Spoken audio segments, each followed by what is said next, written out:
Tesla's credit rating is junk, at least according to the ratings agencies. Who listens to them, though? Welcome back for part 2, with added graphics and supporting information of this amazing interview. I'm Brian. Welcome to My Tesla Weekend.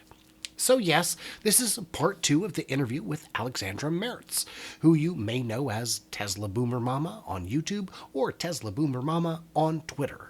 She worked in finance, even at Moody's, even developed and sold her own rating system, and this is the second and final part of the interview. Part 1 is in the description, but the big question is why on earth is a company with so much cash on hand, so much free cash flow, and so little debt still rated as junk, especially when companies with far worse financials have higher ratings? So let's dig into that. A quick thanks to new patrons, Robert and Christopher, and upgrading member, Christopher Espindola. Thank you for your decision to support the channel, because you are the reason I'm actually able to do this, and it means a lot to me. So, let's get started. So, a question from one of the viewers, who is this, wants to know, what does it take to progress up through those last 4 rungs? Is it just time? Well, the time is certainly a factor. Like they won't upgrade quickly, this is nothing, because that would be admitting they were wrong. So time is a big one. And obviously the problem for Tesla, which is a stupid problem, is with a high level, they currently give them junk. So they must have an even higher level to now progress the 4 steps. You understand what I mean? Which they will. We all know they will, but it's completely ridiculous, because they will be the strongest single A that has ever been there. They will be the strongest double A that has ever been there, until they will finally be triple A. Wow. So getting off of the S&P and Moody's ratings, and by the way, Alexandra tweets this stuff every day, and you are free to quote tweet it at Moody's and S&P, which some of us do. More attention is better. Thank you. And I'll put a link to that. Oh, I've already got a link to your Twitter, I think. Maybe, whatever. We'll get that sorted out. Another one that you talk about on your channel is the ESG rating, which somehow Tesla didn't get.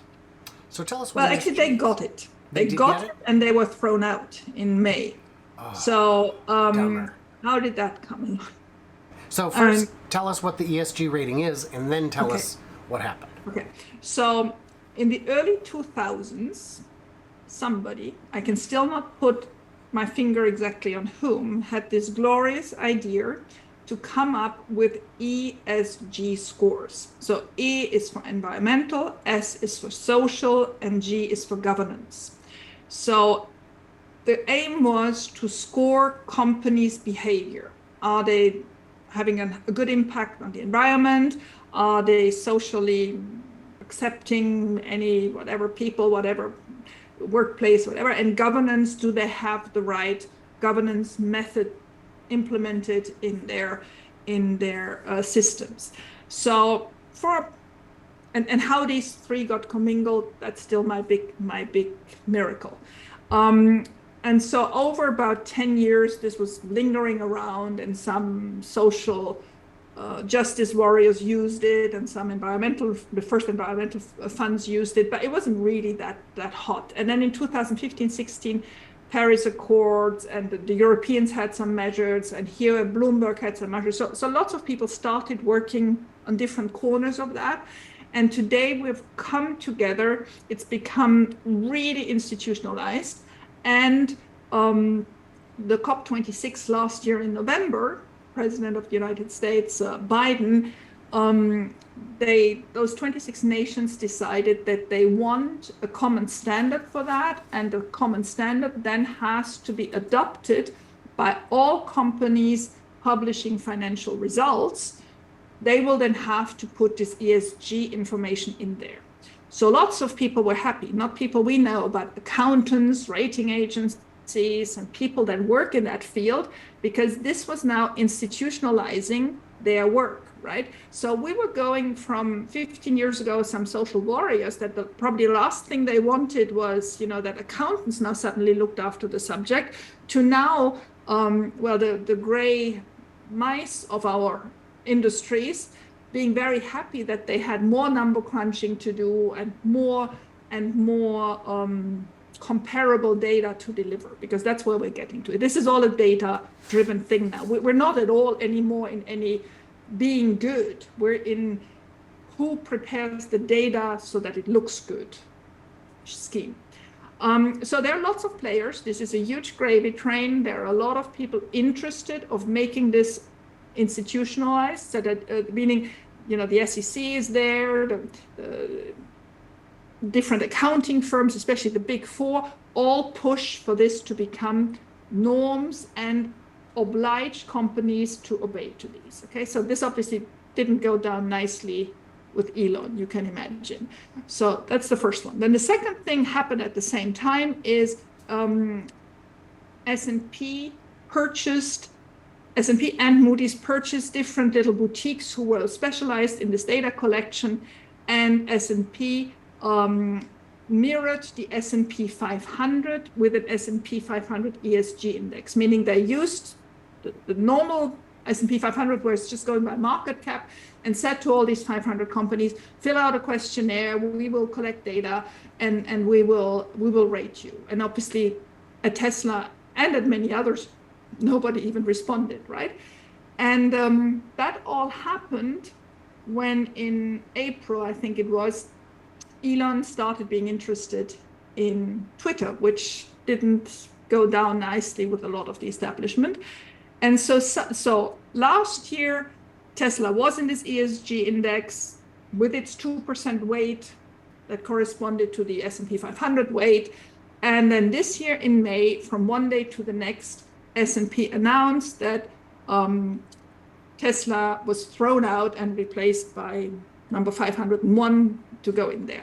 Why? Because they had some social issues with people suing them over workplace discrimination. They didn't answer the questionnaire. They didn't do this. They didn't do that. And they had decided in the rating committee that they were just not looking well after all the societal benefits, and off it was. So, ESG, for most people, think this is just an environmental thing. This is a political game putting pressure on companies to deliver data, meaning paying, okay? Because they all collect for free data, but then if you want to know what happens to your data, you obviously have to purchase consulting services and all that. And then you will be taught how to game the system, because they give you the rules of the system, so then you can game them, so then you get better scores, so that you then get a better rating, and then you get better financing, and then you're in the hole.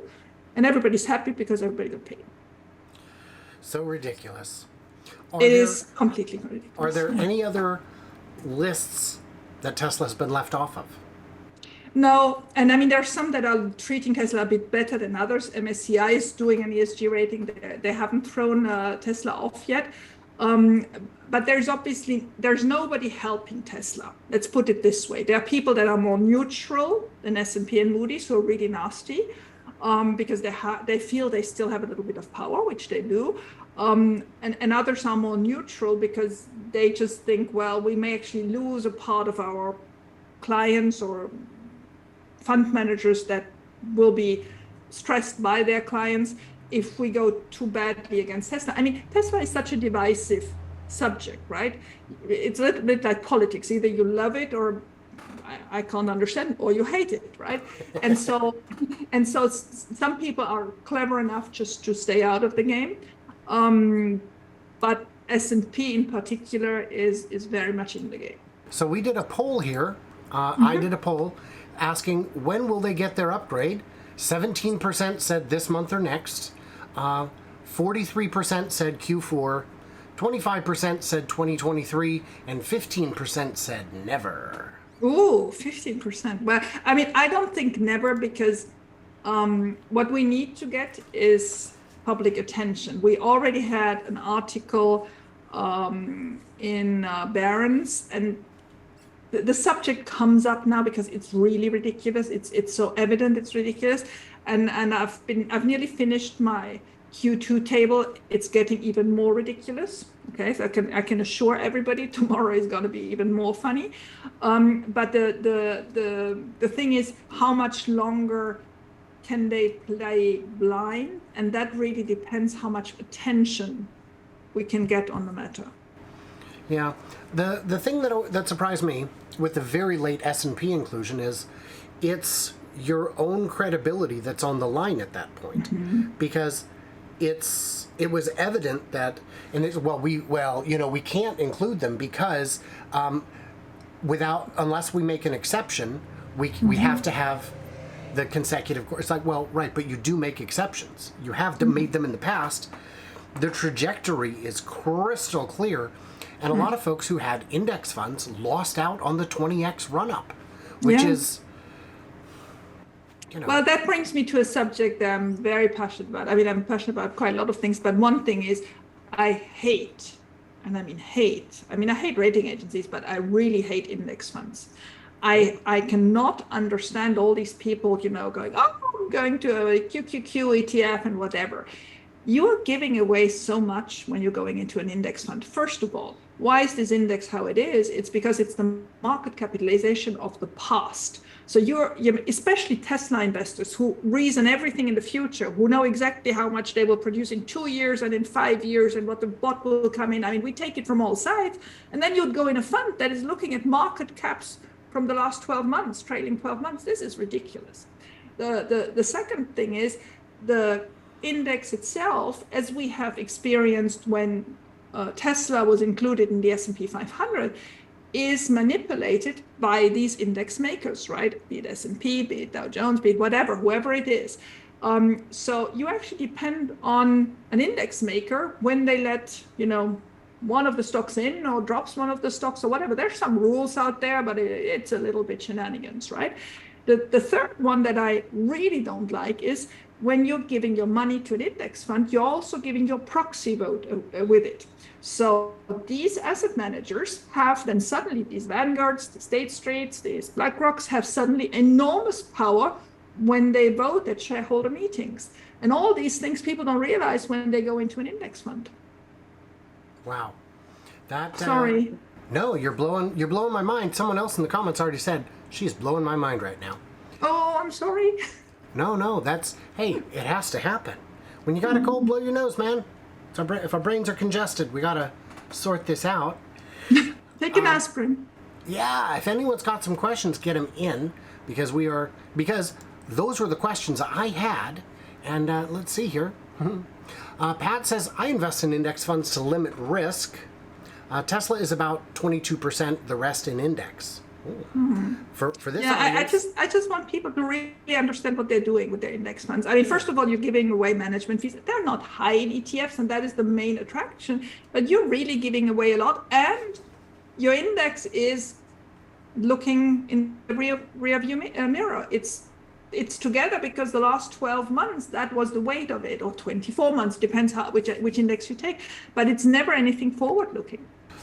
She knows the data of people who invest in index versus single stocks, so this is a confusing stance. Let's see, question. Is there a date or event where the credit rating agencies must upgrade? No. Or do no? I wish there would be. Oh my gosh. Then I wouldn't have taken all these bets for end of August. You know that if they don't do it end of August, I have to become a super follower of Earl. Oh, wow. Nice. And that's Herbert who got me into that. And I'm like, do I want to do that? $2.99. I'm just joking. I love Earl. What do you recommend then? All in on Tesla? Well, I am. This is crazy. So I was fund manager. I was brought up. I'm the poor breed of how to diversify in 20, 30, 40 stock, how to leverage all the time. It was crazy. And then so when I discovered Tesla, it was actually in 2020, we were on the wait list for an M3, for a Model 3 in 2017, but it was just, the ramp up and we couldn't get it. We needed a car, so we took a Bolt, a lease for 3 years. And so when that came up in May 2020, middle of COVID, there were Teslas available. So we gave back the Bolt and got the Model 3, and we did a test drive before. I came back from the test drive, and the stock was in the 300s then, so that was pre-split. And I said to my husband, that's it. we're selling everything, we're going all in. And he was, you're sure? I said, I'm sure. I said, I'd never heard you say that. I said, there's nothing else that will ever convince me like this. This is not a car, this is a computer, the software is going to be the main selling point. This software is going to be in all cars worldwide. This is going to be like the new Apple, but in a much bigger, phone is $1,000. This is a $50,000 purchase. So, I mean, I did a little bit of napkin up, and it was clear that I wanted to be in nothing else, right? And then I did what I always do. I said, let's sleep one night over it. Next morning, I was still as convinced. And since then, I've always been 100% in. Now, I can't give investment advice because, my situation is I still make a good chunk of money every month because my day job really pays me well. So I don't need that money. I'm not at a moment where I'm close to retirement and I need to do that. I don't need to invest in a house at the moment. So I can do that. Everybody has a very special situation. It needs children, education, retirement, whatever. So I can't speak to others. But I would have never thought I would be where I am today. I think that's pretty exciting. And the thing is, if you believe Tesla is going to grow by, double and then double again, and then add the mega packs, even if they don't crack autonomy, those are, if you look at the world's biggest companies, more than half of them stand at risk of disruption from Tesla. Exactly. So and it's everywhere, right? So I'm really not worried. I look at the stock price every day, once in the morning, once at lunchtime, but I'm not at all worried. When it went down to 650, I bought at 650, but I'm actually buying every month with every left. I got so stingy. It's really bad. I can't believe it. I was usually a nice little spender. But those days are gone because I just want to make sure I have every month and enough to buy more shares. Fantastic. Well, I certainly appreciate your time. As a reminder, Tesla Boomer Mama is on YouTube with a channel of that name, and she's on Twitter at MME Alexandra. Yeah, that's Madame, because I opened it when I was still in France. That's Madame. Oh, okay. And on the replay, I will put all that stuff on screen, and I'll put up supporting graphics and all that. But I figured since we're both here anyway, let's do it live. And boy, was that an exciting adventure. Thank you very much, and thank you for letting me talk, Ryan. Thank you very much. I appreciate that. Yeah, and in the comments, guys, what did we miss? What did we misunderstand? Leave us all your wisdom, your brilliance. And by the way, Simon is giving me grief. He says, greeting from Germany. He was the German Tesla thesis guy. Oh, I know. He sent me his thesis, and really great. I mean, he got A+ obviously for it, and he did a great thesis on Tesla. And Marcus got one in under the wire here. Today, a Mercedes executive said, it's over, Tesla won. Big if true. If that happened, Well, big if true, but I can tell you they're actually late. They're so late. Well, yeah, a lot of people... I've been hearing that once the big guys turn on the faucet, it's going to be over. Tesla can't compete. They can't scale. I have a theory that I hear very little, and I would like to hear it from people because I'm not as knowledgeable as all these people are on batteries and software and whatever, but I do believe that the Tesla software is going to be in other cars, meaning, that a Toyota will have the hardware, but the software will be Tesla's inside. Yeah. And what do you think of Tesla's competition? Which competition? Yeah. I mean, there is some, and actually it's funny when I do my tables, the orange and green ones, I also look at Rivian, Lucid, and whatever, and actually they have quite good cash positions. Rivian is financially much stronger than Ford and GM. It's crazy to say so, but that's the way it is. But anyway, I mean, they're small. I think they have still a lot of challenges to overcome. Production is hard. I actually wish there are a lot of little competitors. They will never reach Tesla. They will never reach the software of Tesla. I mean, they may build cute electric trucks, like the Rivian is a cute electric truck. But can you imagine the day Cybertruck is out? That's it. They will have been 1 year of a cute truck. And I've got a viewer named JJ who loves to give me a hard time. And just because I'm in a good mood, I'll go ahead and ask the question. He wants to know your thoughts on Nikola. Oh, I don't have any thoughts on Nikola. The only thing I saw is how he pushed the truck downhill. That's it. Yeah. No, I don't have any thoughts on Nikola. All You know, right. have you seen those rumors that Toyota wants to buy them? It was only rumors. I don't know whether it's going to. I looked into that and I could only find one source for it, and it was Seeking Alpha. So I would still classify that as a rumor. I don't know what Toyota would get out of it that they couldn't develop themselves. So I'm not sure, but it's, you know, it's Why not? possible. Why not? I think that would be a very good move for Nikola if they were acquired. And I think the stock is low enough that they would be affordable if there's something of value that Toyota could use. All right. So yeah, let us know in the comments. What do we miss? What do we misunderstand? Stay tuned, stay juicy, and I can't wait to hear from you. Clever robots on the flippity flop. Alexandra, thank you so much. Thank you, Brian. It's been lovely. And thank you for making this happen despite all our technical challenges the first 10 minutes, right? Yeah. All right.